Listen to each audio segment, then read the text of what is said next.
Sergio Manzano Macías, asesor jurídico de la ADIT, gerente de organización Manzano y Manzano, a quien pues para ustedes estamos en total servicio para lo que necesiten.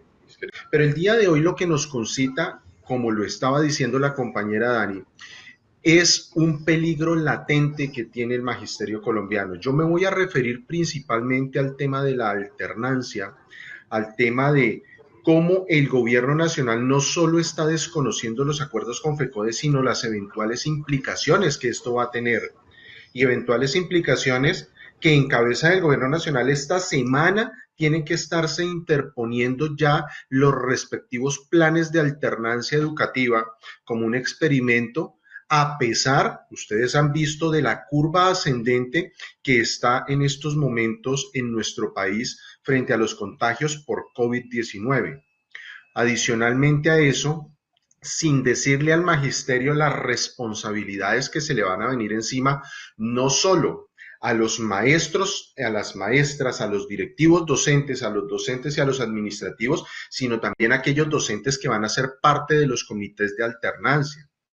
Y tres, porque el gobierno nacional, perdón, no ha querido establecer el COVID-19 como una enfermedad de origen laboral.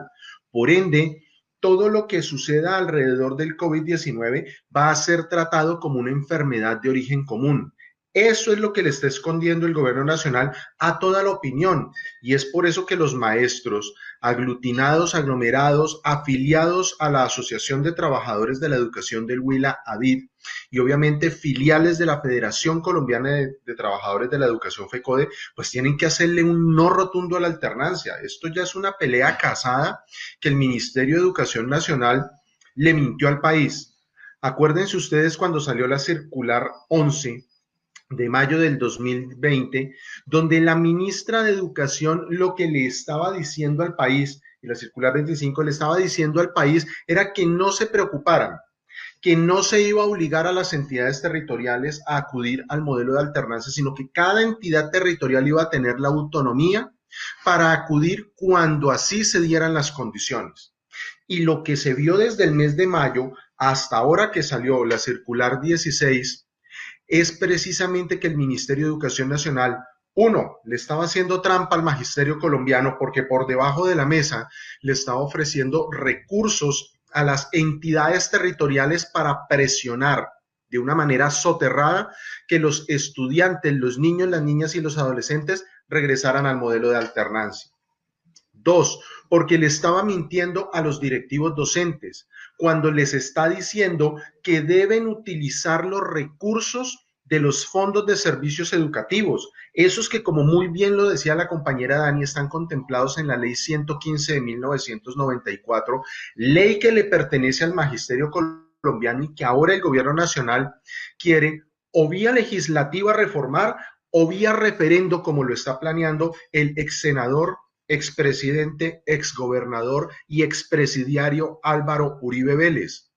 Ese plan macabro que tienen para acabar no con la educación pública gratuita y de calidad, porque lo han venido haciendo todos estos años, para acabar con la Federación Colombiana de Trabajadores de la Educación, porque les incomoda precisamente que FECODE sea un palo en la rueda para las intenciones neoliberales de este gobierno. Pero también aquí hay que hacer un alto, compañeros. Ustedes me han escuchado las veces que nos hemos encontrado allá en el municipio. Y esto es una responsabilidad política. Y esa responsabilidad política lamentablemente está en cabeza de cada maestro, de cada maestra, de los familiares del maestro, de sus vecinos, porque 10.8 millones de votos avalaron el actual modelo.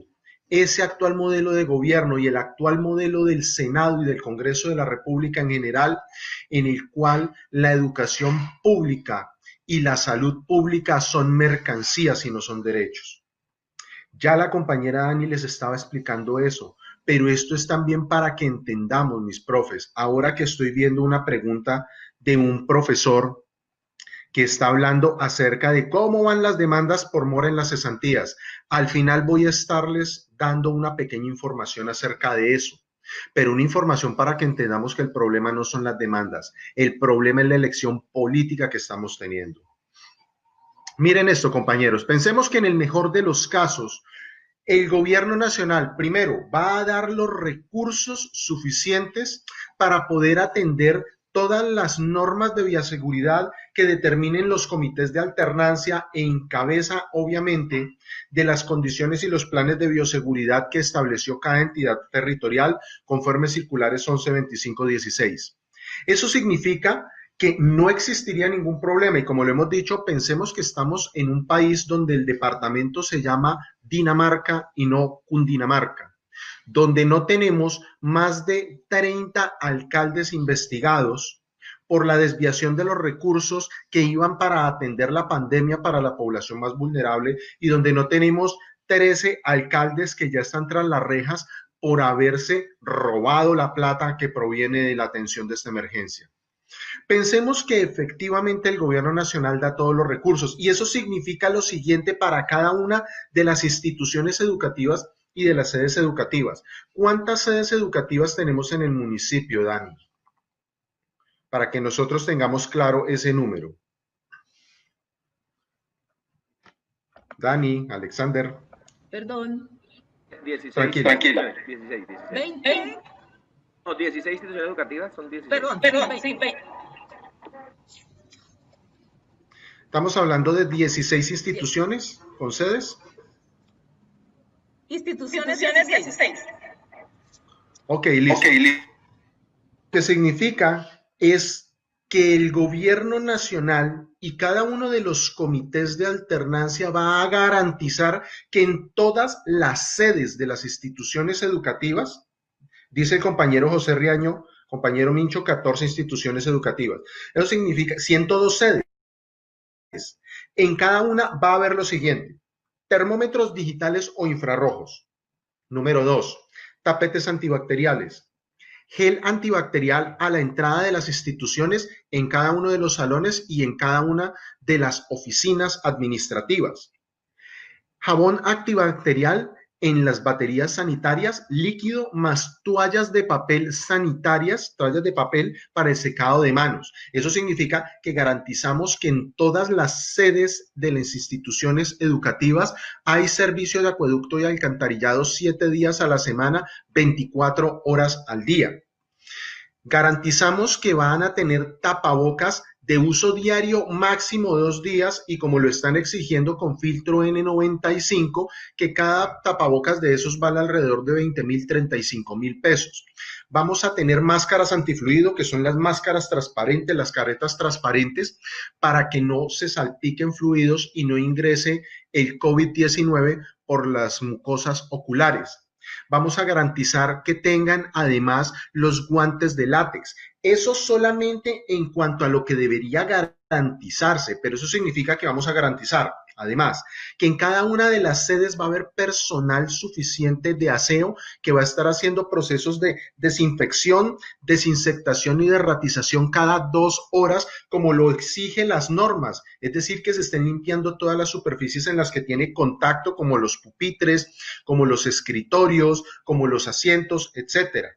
Y eso significa que vamos a tener personal suficiente, uno, para garantizar el ingreso de todo el personal, tanto de docentes, directivos, docentes, administrativos, como de niños, niñas y adolescentes, en un lapso no superior a cada uno a 5, máximo 10 minutos y no 45 minutos como se demoraría todo el proceso, con ingreso, lavado de manos, secado, desinfectación, desinsección, etcétera, etcétera, etcétera. Eso significa que vamos a tener el personal de Secretaría de Salud del Ministerio de Salud que va a ser el encargado de la toma de la temperatura y de la toma de los datos en cada una de las instituciones educativas. Y eso significa que vamos a tener personal de la Secretaría de Gobierno o personal de la Policía Nacional que va a estar garantizando que dentro de cada institución educativa, en cada uno de los salones, los niños, las niñas y los adolescentes van a tener el distanciamiento social requerido de 6 metros cuadrados, no van a estar intercambiándose ni lápices, ni esferos, ni colores, ni libros, ni nada por el estilo, no van a estar apostando o jugándose con los tapabocas, no se van a estar rascando rascando la nariz ni los ojos, y encima de eso, cuando salgan al descanso pedagógico, no van a llevar balones, no van a llevar trompos, no van a llevar canicas, no van a llevar juguetes, sino que van a salir simple y sencillamente a comerse ese nutritivo y delicioso plan de alimentación escolar que el gobierno nacional ha garantizado durante todos estos años sin ningún escándalo, y se van a quedar quietos como estatuas. Pero adicionalmente a eso, lo que el gobierno está garantizando es que durante el transporte, eso significa que en los transportes urbanos, semiurbanos, rurales, privados que se estén tomando, como no hay rutas escolares, tanto del retorno a la casa al niño como del trayecto desde la casa hasta el colegio, se van a garantizar todos los protocolos, lo mismo que se van a garantizar los protocolos en cada una de las casas de los niños, niñas y adolescentes por parte de todos los participantes del núcleo familiar. Pensemos que eso va a suceder. Nada de eso garantiza que los niños, las niñas y los adolescentes no se vayan a contagiar con COVID-19. Nada de eso lo garantiza. Tanto así que la Organización Mundial de la Salud en estos momentos está hablando que el COVID-19 va a pasar de ser una pandemia a ser una sindemia. ¿Eso qué significa? Que no sabemos cómo se comporta porque sobre ella se afectan componentes socioeconómicos, componentes sociales, componentes geográficos, componentes de salud, que por eso no se ha podido desarrollar una vacuna frente a la cual tengamos un margen de efectividad superior, ojo a esto, al 35%. Ni siquiera estamos seguros que esto va a funcionar, compañeras y compañeros. ¿Y eso qué significa? Pensemos que un niño, una niña, un adolescente se nos contagia con COVID-19. Pues si es asintomático, no va a tener mayor inconveniente porque pues obviamente así como los docentes están felices con esos computadores de última generación que les dio el Ministerio de Educación Nacional, con esos planes de internet de 100 gigas que les está entregando el departamento, el municipio, con esos escritorios ergonómicos que les entregó el Ministerio del Trabajo, con toda la iluminación que les entregó también obviamente el Ministerio de Educación Nacional. Lo mismo los niños están felices con los computadores de última generación y los planes de internet que les está entregando el gobierno nacional. O por el contrario, estamos viendo cómo un gobierno mezquino le negó la renta básica mínima a más de 9 millones de familias, 30 millones de colombianos y colombianas, y adicionalmente a eso le está negando en estos momentos, solo porque lo está empujando el senador Jorge Eliezer Guevara, que es el único representante del magisterio en el Senado de Colombia, y que entró por repechaje, no por votación directa, está peleando el internet mínimo para los niños, las niñas y los adolescentes, y todavía no lo quieren aprobar. Y nada de eso, como lo dice el compañero Andrés Mauricio Lopera, que estoy viendo acá, nada de eso garantiza que no existan contagios. Y entonces, si es asintomático, pues el niño se irá a casa 15, 20 días, su núcleo familiar conforme el decreto 1109 del 2020 quedará aislado y luego volverá. No hay ningún problema.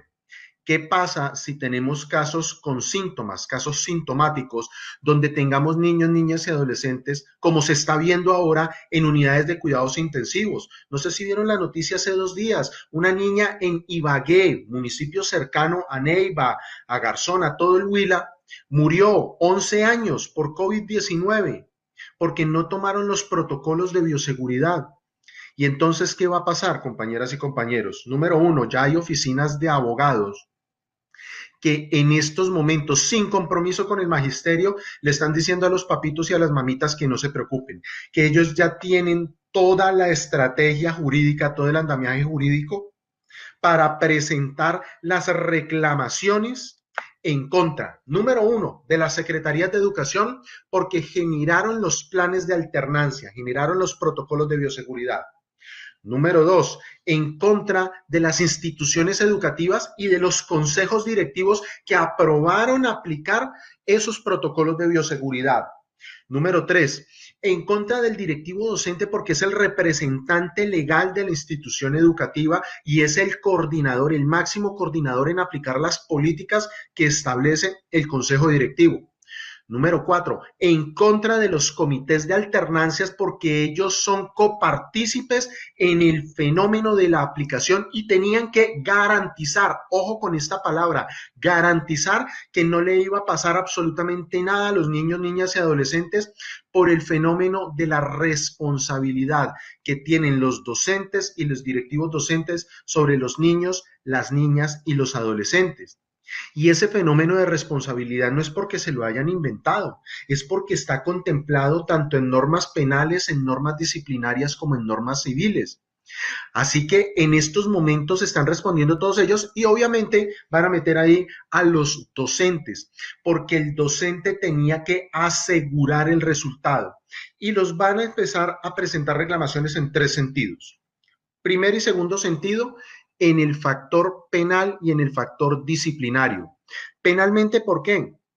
Porque obviamente hay una responsabilidad penal. Alguien tiene que responder. Y acuérdense que tenemos un fiscal del bolsillo del gobierno, un procurador del bolsillo del gobierno, un contralor del bolsillo del gobierno, un comisionado de paz del bolsillo del gobierno. Todos los órganos que están en estos momentos controlando al gobierno nacional pertenecen al gobierno porque ha sido una línea histórica de más de 70 años.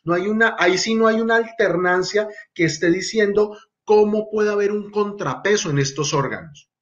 Pero adicionalmente a ello, porque en el fenómeno penal, pues primero hay rompimiento de medidas de bioseguridad, hay obviamente el esparcimiento de un virus que se está conteniendo y hay unas normas muy claras por parte del Ministerio de Salud, pero además de eso porque puede darse un homicidio, puede darse unas lesiones personales y además de eso quien está generando esa comisión en la atención del servicio, es decir, el directivo docente, pues es el que va a responder.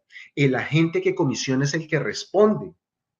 Eso en torno al ámbito penal y al ámbito disciplinario. Y adicionalmente a eso, porque hay una responsabilidad civil derivada del artículo 2347 del Código Civil. Ustedes lo pueden leer y ahí clarito dice que los directores de las escuelas responden por los hechos que suceden con los niños dentro de sus instituciones. Y entonces los maestros dicen, no, pues si es solamente el director de la escuela responde el rector, el director, el coordinador, no hay ningún problema. Y en los casos donde haya supervisores, los supervisores. No, señores. El Consejo de Estado en la sección tercera lo que ha definido es que la responsabilidad civil, es decir, la responsabilidad monetaria por los hechos luctuosos que suceden dentro de las instituciones educativas, responde como buen padre de familia, tanto el docente como el directivo docente por el fenómeno de la responsabilidad que tienen sobre los niños, niñas y adolescentes. Si no me creen, busquen el periódico Boyacá 7 días en internet del mes de julio y se van a dar cuenta cómo un docente del departamento de Boyacá del año 2007 lo están obligando ahorita a responder pecuniariamente por más de 300 millones de pesos por los daños y perjuicios del año 2007 de un niño, un adolescente que salieron a hacer un ciclopaseo para recuperar clases, que la Secretaría de Educación lo autorizó, que la institución educativa lo autorizó, que el directivo docente lo autorizó, pero que nadie más quiso responder.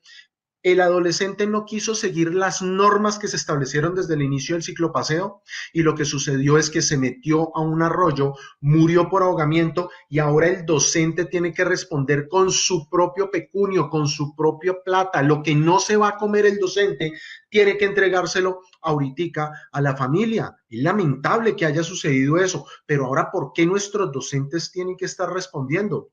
Así que esto no es fácil, la jurisprudencia no está para ponerse a jugar. Nuestro llamado es, número 1, comités de alternancia, ojo con los comités de alternancia, no se metan en esos comités de alternancia, mis profes, porque van a responder directamente metiéndose en los comités de alternancia. Número 2, directivos docentes y consejos directivos, ojo, no se pongan ustedes a jugar con candela.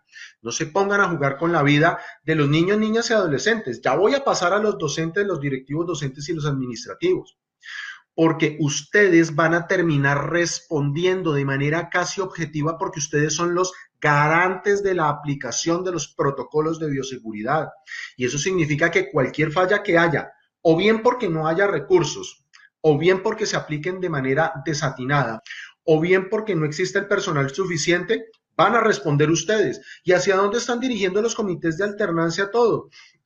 En este momento, los docentes son los que van a aplicar los protocolos, van a poner a nuestros maestros a que sean los que tomen la temperatura, los que tomen los datos de ingreso, van a ser los que van a garantizar el distanciamiento social dentro de la institución educativa y luego en el descanso pedagógico, además de tienen que estar pendientes del lavado de manos cada 2 horas, tienen que estar pendientes de los procesos de desinfección, desinsectación y derratización. Entonces, nuestros maestros, ¿a qué hora se van a dedicar a la labor pedagógica? Por Dios, no solamente van a tener que estar pendientes de dictar clase en virtualidad, sino ahora de dictar clases presenciales. Encima de eso de calificar más de 200 trabajos diarios que les están llegando. Encima de eso ahora aplicar protocolos de bioseguridad y encima de eso ser padres, ser madres, ser nietos, ser abuelos, ser esposos, ser novios. Perdón, nos van a alocar, nos van a matar a nuestros maestros y a nuestras maestras. Es por eso que la ADID en este momento le está diciendo un no rotundo a la alternancia. Y con eso que dice el profesor Javier Roca, también no hay pólizas de responsabilidad civil extracontractual para los maestros, no las van a sacar. Las aseguradoras saben que esto es un negocio a pérdida, porque los contagios se están dando. Vea que llevábamos una curva en las que ya habíamos declinado de 12.000 contagios, 14.000, 15.000 contagios a 4.000 y en estos momentos volvimos a 11.000, 10.000 contagios. Estamos subiendo nuevamente.